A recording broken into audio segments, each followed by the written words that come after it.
Good morning, my name's Amber. I'm a flower farmer and florist from Blooms on the Hill, which is in Budgeree in Gippsland in Australia. And I thought I'd do a series of videos on photography and flower farming, or photography and flowers, but specifically more photography and flower farming, because as a small business, as a small flower farmer, which I know there's a lot of us now, you have to handle every aspect of your business, and the advertising side of it is also one of those things. So I don't pay for any advertising at all. It's certainly not in my budget.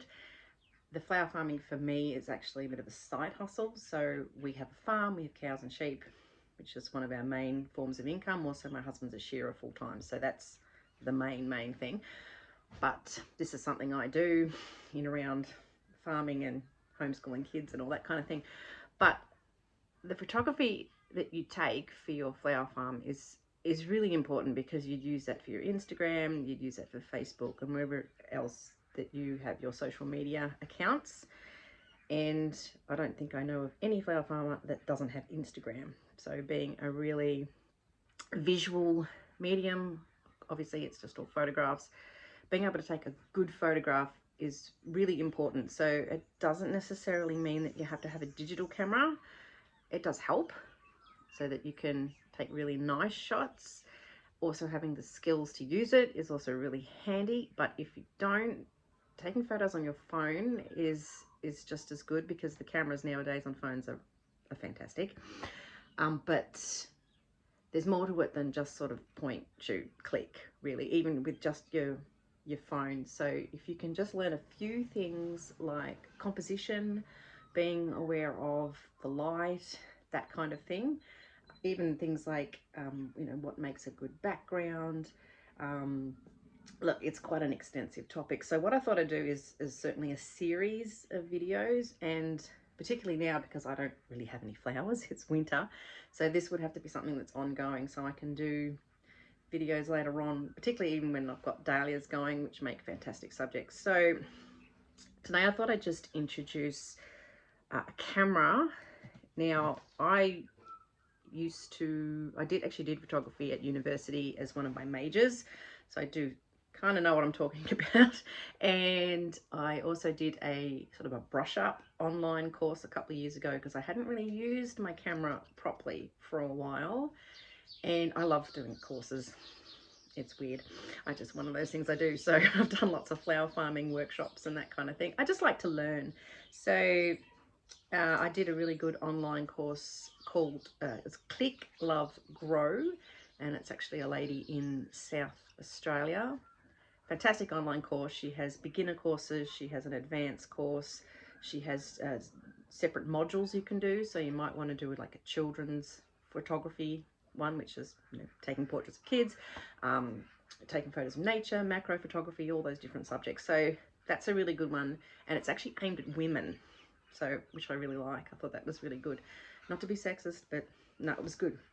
So I can't believe this last season I hardly got this out at all. It is time consuming, so you do need to allocate time in amongst your flower farming business to take photos, whether it's with one of these or whether it's with your phone. It's definitely one of those things that gets forgotten because you've got so much to do. My day is crazy, I'm sure yours is as well. And seriously, I barely got this out last season. I was hoping to take photos of all my dahlias, for example, because I wanted to have a nice shot of each variety that I have for when I sell them, when I sell the tubers, and I never got around to it. So it's certainly something you need to slot into your timeline of things that you need to get through, particularly now, as it's the only way that most of us advertise our businesses. The other thing, like taking heaps of photos, it just means that you're able to post something, particularly on Instagram, every day. So you've got a nice photo every day, and that, I don't understand how the algorithms and all that work. Completely beyond my, I'm not tech savvy, but I know that putting something up there every day is good to keep you in amongst the algorithms that keep you in front of people. So being able to take a shot or a series of shots, or have an afternoon where you just take a whole bunch of photos and then you've got them there on your camera roll, is a really good idea. Also, you need to have photos in your albums waiting to use when it's winter. So you can go back and go, oh, I haven't had this shot, or, you know, because you want to be able to say, oh, no, can't wait for dahlia season, and put up a nice shot of some dahlias. And even if it's one you've used before, that's okay, but nice having some fresh stuff that pops up on your feed. So taking photos, super important. And look, we all have our phones on us most of the time.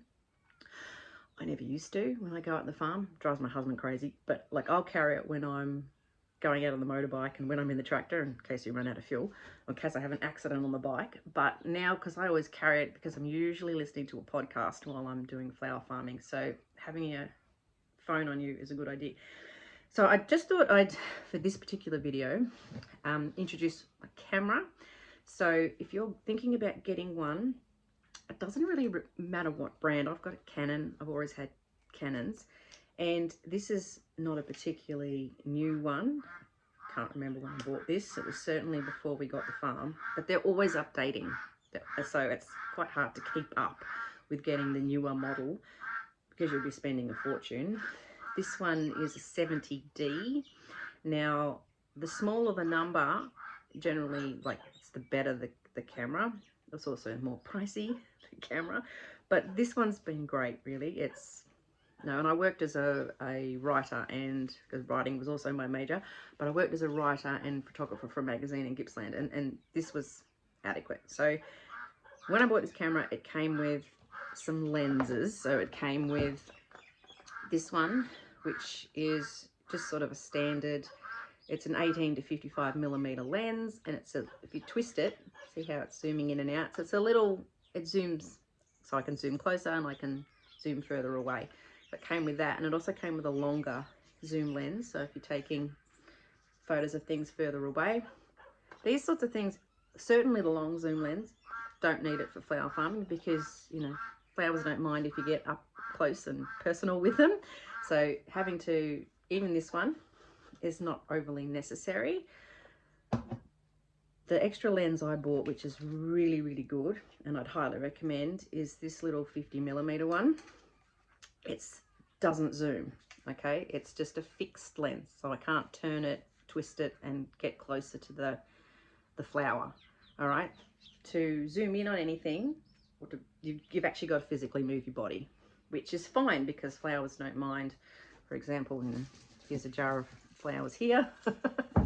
So to get closer, I'm just going to do that, you know, and then to get further away, you just move your body. So as long as you've got the space to move, you know, these are perfect. The best thing about the 50 mil, they call them a nifty 50, okay? If you see that anywhere, that's what they mean. It's one of these, is that you're actually able to open up the aperture on it. So that's the f-stop. Now this is all language that might not make sense if you haven't done any photography, if you don't have a camera like this. I will do a video on the technical side, but keeping it really simple, because the technical side can be really technical and can be really confusing, and even I'm like, yeah. But you can simplify it enough so that you can take good shots with something like this. But this nifty 50 lens has the f-stop on it can go really low, which means that it opens up the hole inside the camera. When you press the shutter, the hole will open up and let a lot of light in, so you can get a lot of lovely low light photographs with this particular lens. An example being one I took of some lilacs that I had. I took it in my son's bedroom, which is literally the bedroom behind me here, and it's a south facing room. So in the southern hemisphere where I am, south facing is dark, okay? The sun's always, it moves across the north part of the sky. His room's really, really dark. It's got dark green, blue walls, and I took a photo of these lilacs and I opened up the curtains. They were all shut, but I had a little crack of light coming through, and it was just so dark in there, but I got a really lovely still life photograph of these flowers with just the tiniest bit of light. Obviously you need a tripod, so that's another good thing to have. if you're going to want to take those sort of arty shots. I'll put that photo up somewhere in this video at the end and you can see it. But that's the type of thing you can do. And then also, you know, you want to take ones out in the field too. So getting nifty 50 is good, and really any sort of camera. Really it's more the lens though that it does all the work really for you, more so than the type of camera. So camera is good to have, and take it out and use it. As I said, I just didn't remember last season to get it out because I was so busy. But if you can, that's a really good idea. But have your phone on you all the time.